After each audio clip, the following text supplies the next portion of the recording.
Good morning guys, welcome to banking English mania का आज है 1 नवंबर। और 1 नवंबर के द हिंदू आर्टिकल में आप सबका स्वागत है।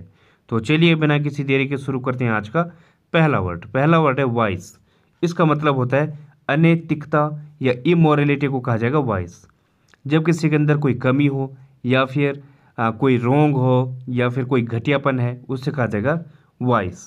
जैसे कि ये बंदूक दिखाकर पैसे ले रहा है, ये क्या है? वाइस है, गलत चीज़ है, अनैतिकता है। ठीक है। Smoking is his only vice. जो स्मोक करता है वो एकमात्र उसकी कमी है या एकमात्र उसके अंदर ऐब है या अनैतिकता है। ठीक है, तो ये होता है रॉन्ग, डिप्रेविटी, विकेडनेस, ये इसके सिनोनिम होंगे। विकेडनेस में भी क्या होता है? अनैतिकता।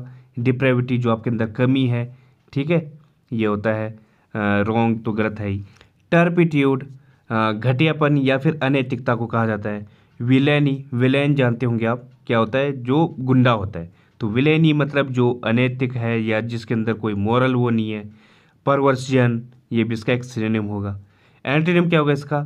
वर्च्यू, मोरली, मोरलिटी, ऑनर, ये इसके एंटोनिम होंगे। वर्च्यू मतलब जिसके अंदर जो गुणी है, ठीक है, ये अच्छा इंसान है, तो ये होगा। एग्जाम्पल इसका, a mobile phone network is being used to peddle vice. अवैध कारोबार को बढ़ावा देने के लिए मोबाइल फोन का यूज किया जा रहा है। ठीक है, तो ये होगा। अगला वर्ड है फेबल्ड। इसका मतलब होता है प्रसिद्ध या फिर फेम्ड को कहा जाएगा फेबल्ड। मतलब जो प्रसिद्ध है या फिर कोई चीज प्रचलित है उसे कहा जाएगा फेबल्ड। जैसे कोई दंत कथा है, घरों में बातें होती हैं, कैसी? किसी कहानी की कोई मिथ है। Ghost are fabled to appear at midnight. मतलब जो भूत हैं वो रात को दिखाई देते हैं। ये क्या है? एक कहानी है, दंत कथा है, तो इससे भी कहा जाता है फेबल्ड। सेलिब्रेटेड, रिनाउंड, लीजेंड, ये इसके सिनोनिम होंगे। और जो दूसरा मीनिंग था इसका, टेल, अपोलॉग, मतलब कोई स्टोरी, स्टोरी को कहा जाता है टेल। अपोलॉग भी क्या है? कहानी को कहा जाता है। मिथ, पैरेबल, ये भी इसके सिनोनिम होंगे। मतलब जो एक झूठा है, नॉट रियल। ठीक है, तो ये होता है फेबल्ड, मतलब प्रचलित है जो। एंटोनिम क्या होगा इसका? अननोन, जिससे कोई नहीं जानता, या फिर फैक्ट है, ट्रूथ है, रियलिटी है कोई चीज़, उससे कहा जाएगा। ये होंगे इसके एंटोनिम। एग्जाम्पल है इसका, we also a fabled art collection. हम सभी ने फेमस आर्ट कलेक्शन देखी। ठीक है, तो ये होगा। अगला वर्ड है एंटी डाइल्यूवियन। इसका मतलब होता है पुराना या आउटडेटेड को कहा जाएगा एंटी डाइल्यूवियन। मतलब जो बहुत ज़्यादा पुराना है या फिर बहुत अर्लियर टाइप का है, अर्ली टाइप का है, एंशियंट टाइप का है, ठीक है, वो होता है एंटी डाइल्यूवियन। सिनोनिम होंगे इसके एंटीक, आउटमोडेड, ऑब्सोलीट, ये इसके सिनोनिम होंगे। ऑब्सोलीट मतलब जिसका समय जा चुका है। आर्केक, जो काफ़ी पुराना है। ठीक है। और क्या होता है? एक ईडियम आती है, ओल्ड एज द हिल्स। इसका मतलब है जो बहुत ज़्यादा पुराना है या फिर एंशियंट टाइप का है, टाइम का है, वो होता है। प्रिमिटिव होगा, प्राचीनता को कहा जाता है प्रिमिटिव। टाइम वॉर, जिसका टाइम जा चुका है, ठीक है, या घिस पिट चुका है, ओल्ड फैशन हो चुका है, ये होता है टाइम वॉर। एंटोनिम क्या होगा इसका? जो मॉडर्न है, फ्रेश है, करंट है, न्यू है, ये इसके एंटोनिम होंगे। एग्जाम्पल है इसका, my mother has some antediluvian ideas about the role of women. मेरी माँ के पास महिलाओं की भूमिका के बारे में कुछ प्राचीन विचार हैं। ठीक है, तो ये होगा।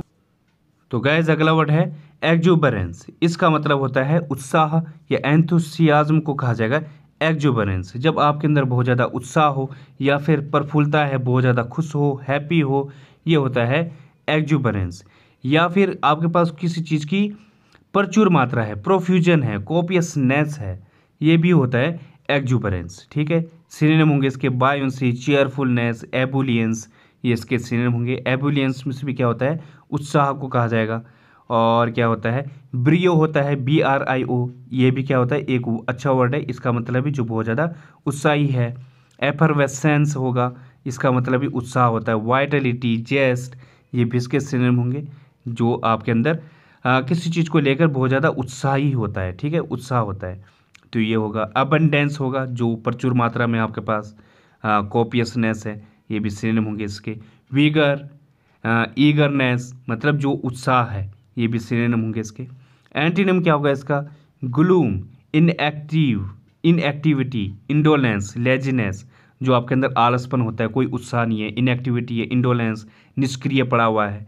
ग्लूम मतलब जो उदास टाइप का है, ठीक है, तो ये इसके एंटोनिम होंगे।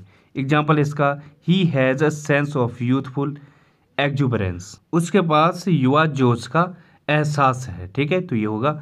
अगला वर्ड है इमांसिपेशन, इसका मतलब होता है मुक्ति या फिर फ्रीइंग को कहा जाएगा इमांसिपेशन। जब कोई किसी मेंटेलिटी से या फिर किसी प्रकार की चीज़ से क्या हो जाए, मुक्त हो जाए, किसी बंधन से मुक्त हो जाए, वो होता है इमांसिपेशन। अनटाइंग को कहा जाएगा इमांसिपेशन। सिनोनिम है इसके लिबरेशन, डिस्चार्ज, अनचैनिंग, ये इसके सिनोनिम होंगे। अनचैनिंग मतलब जो बंधन से मुक्त हो जाए, ठीक है। डिलीवरेंस, अनसैकलिंग, सैकलिंग मतलब हथकड़ी, और अनसैकलिंग जो मुक्त हो जाए, फ्री हो जाए। अनफैटरिंग होगा, ये भी इसका एक सिनोनिम होगा, ठीक है, तो ये सिनोनिम है।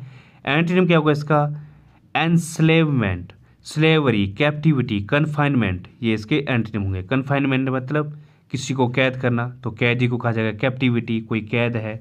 स्लेवरी है, अभी भी मुक्त नहीं हो रखा है, बंधन में है, ठीक है, या किसी के अधीन काम कर रहा है, ये होता है।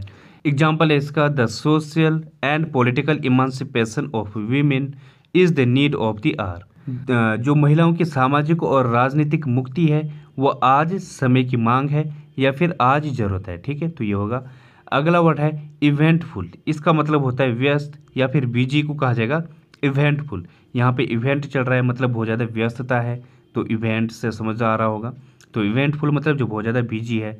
एक्शन पैक्ड, ड्रामेटिक, रिमार्केबल, या फिर कोई चीज़ रिमार्केबल है, मेमोरेबल है, नोटेबल है, ये भी होता है इवेंटफुल। मोमेंटस होगा जो महत्वपूर्ण है, या फिर मेमोरेबल है, नोटेबल है, हिस्टोरिक है, ठीक है, तो ये होता है इवेंटफुल। एंटोनिम क्या होगा इसका, डल, अनइवेंटफुल, हमड्रम, ट्रिवियल, ये इसके एंटोनिम होंगे। ट्रिवियल मतलब जो तुच्छ है, जिसकी हमड्रम है, बोरिंग है। एग्जाम्पल इसका, I am envious of his eventful life, मुझे ईर्ष्या है उसके व्यस्तता वाले जीवन से, ठीक है। तो अगला वर्ड है कन्फ्रंट, इसका मतलब होता है सामना करना या चैलेंज करने को कहा जाएगा कन्फ्रंट। मतलब किसी सिचुएशन से आप क्या कर रहे हो, सामना कर रहे हो, फेस कर रहे हो, ये होता है।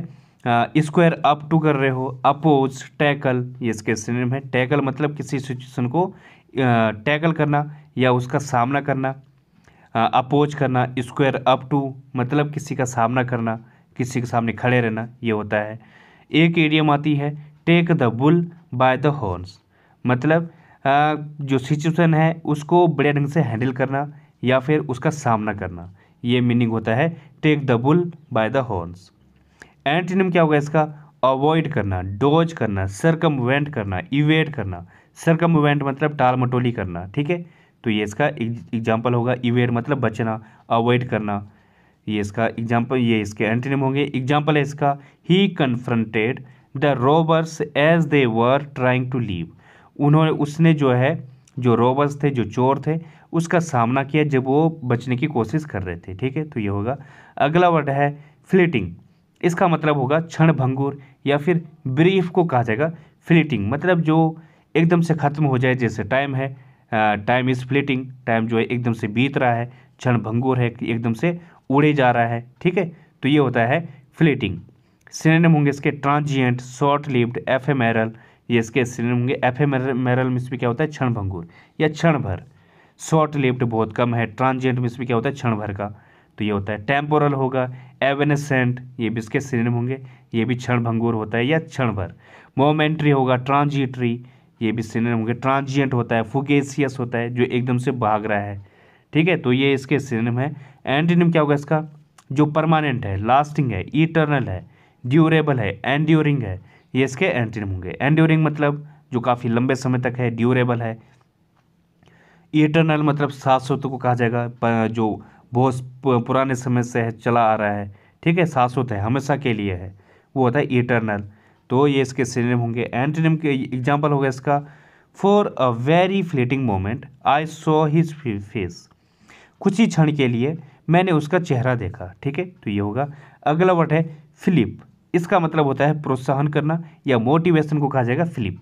वैसे फ्लिप का मतलब क्या होता है, किसी चीज़ को उछालना, जैसे ये उछाल रहा है, मतलब इस तरीके से अंगुली से किसी को फ्लिप करना, तो ये होता है फ्लिप, लेकिन इसका दूसरा मीनिंग होता है किसी को प्रोत्साहित करना, मोटिवेट करना, स्टिमुलस करना, इंसाइटमेंट, पुश, ये इसके सिनोनिम होंगे। इनका मतलब ही प्रोत्साहन होता है। इस पर, प्रॉड, ये भी सिनोनिम होंगे, इनका मतलब ही प्रोत्साहन। बूस्ट, जेस्ट, गॉड, ये भी सिनोनिम होंगे, इनका मतलब भी क्या होता है किसी को चढ़ाना या फिर उत्साह करना, या फिर जैसे गॉड है इसको प्रोत्साहित करने को कहा जाता है। ठीक है, तो ये इसके सिनोनिम होंगे। एंटीनिम क्या होगा इसका? फेग, वेयर आउट, डिस्करेज, डिप्रेस्ड, ये इसके एंटीनिम होंगे। फेग मतलब थकावट को कहा जाएगा। फेग, वेयर आउट मीन्स भी क्या होता है? थकावट या फिर जिसकी एनर्जी खत्म हो चुकी है। डिप्रेस्ड जो हतोत्साहित है, तो ये इसका एंटीनिम होगा। एग्जाम्पल इसका, the news gave a tremendous fillip to business, जो न्यूज़ है उसने उसके बिजनेस को एक ज़बरदस्त प्रोत्साहन दिया। ठीक है, तो ये होगा। तो गाइज आज की पहली ईडियम है फॉर द बर्ड्स। इसका मतलब होता है something that is not worth anything, मतलब जो बिल्कुल भी वर्थ नहीं है, फ़ायदेमंद नहीं है, उसे कहा जाएगा फॉर द बर्ड्स। जैसे today's music is for the birds, जो आज का म्यूजिक है वो बिल्कुल भी फ़ायदेमंद नहीं है, ये बिल्कुल भी अच्छा नहीं है, बेकार है, ये होता है फॉर द बर्ड्स। अगली ईडियम है ड्रॉ अ ब्लैंक। इसका मतलब होता है कांट रिमेंबर, मतलब जब आप किसी चीज़ को याद ना कर सको उसे कहा जाएगा ड्रॉ अ ब्लैंक, मतलब आप बिल्कुल कंप्लीटली पजल्ड हो चुके हो। जैसे he said we would met before, उसने कहा कि हम पहले मिल चुके हैं, but I just drew a blank, लेकिन मुझे कुछ भी याद नहीं आ रहा है। ठीक है, तो ये होगा। अगली ईडियम है डाउन टू द वायर। इसका मतलब होगा एट द लास्ट मिनट, मतलब किसी चीज़ के लास्ट समय पे या लास्ट मिनट में को कहा जाएगा डाउन टू द वायर। जैसे I think the election will go right down to the wire, मुझे लगता है जो इलेक्शन है वो लास्ट तक जाएगा या लास्ट मिनट तक जाएगा। ठीक है, तो ये होगा। अगली ईडियम है ऑल शार्प्ड अप। इसका मतलब होता है वेरी नाइसली ड्रेस्ड, मतलब जिसने जो अच्छे ढंग से बना ठना है, अच्छे ढंग से ड्रेस्ड है, उसे कहा जाएगा ऑल शार्प्ड अप। जैसे एग्जांपल है the guys in the wedding party are all sharped up for the ceremony. जो वेडिंग में जो गाइज थे, जो लड़के थे, वो सब के सब अच्छे ढंग से बने ठने थे। ठीक है, तो ये होगा। तो गाइज आज का रूट वर्ड है पैन। इसका मतलब होता है ऑल या सभी को कहा जाएगा पैन। अब देखते हैं क्या क्या वर्ड बनते हैं। जैसे पैंथियन, यहाँ पे भी एक और वर्ड यूज हुआ है पैंथियन। थियन मतलब क्या होता है? भगवान को कहा जाता है या फिर गॉड को कहा जाएगा थियोन।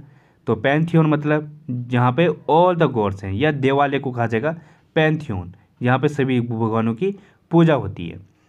पैनेक्स, इसका मतलब होता है यूनिवर्सल रेमेडी, या फिर पैनेसिया भी बोला जाता है इसे, मतलब जिसमें जो रामबाण हो, हर चीज़ का जिसमें इलाज हो, उसे कहा जाएगा पैनेक्स। ठीक है, अगला वर्ड है पैन हारमनी। इसका मतलब होता है the state of being United, मतलब शांत वातावरण को कहा जाएगा पैन हारमनी। हारमनी मतलब क्या होता है? शांत। पैन मतलब चारों तरफ या हर जगह, तो जब हर जगह शांत है उसे कहा जाएगा पैन हारमनी। अगला वर्ड है पैनिक्रिक। इसका मतलब होता है पब्लिक यूलोजी या गुणगान करने को कहा जाएगा पैनिक्रिक। जैसे कि कोई स्टेज पर है और कोई मुख्य अतिथि आया हुआ है, कोई नेता है या फिर कोई ऐसा पर्सन है, तो उसकी क्या करता है, जो एंकर होता है वो पहले तारीफ करता है, ये यहाँ से आए हुए हैं और ये इस पद पर हैं, इन्होंने ये सब काम किया। तो इस टाइप का जो सभी के सामने जो किसी का गुणगान किया जाता है वो होता है पैनिक्रिक। ठीक है, तो ये हो जाएंगे आज के रूट वर्ड। तो गाइज आज के लिए बस इतना ही। थैंक यू, धन्यवाद। Please like and subscribe the channel.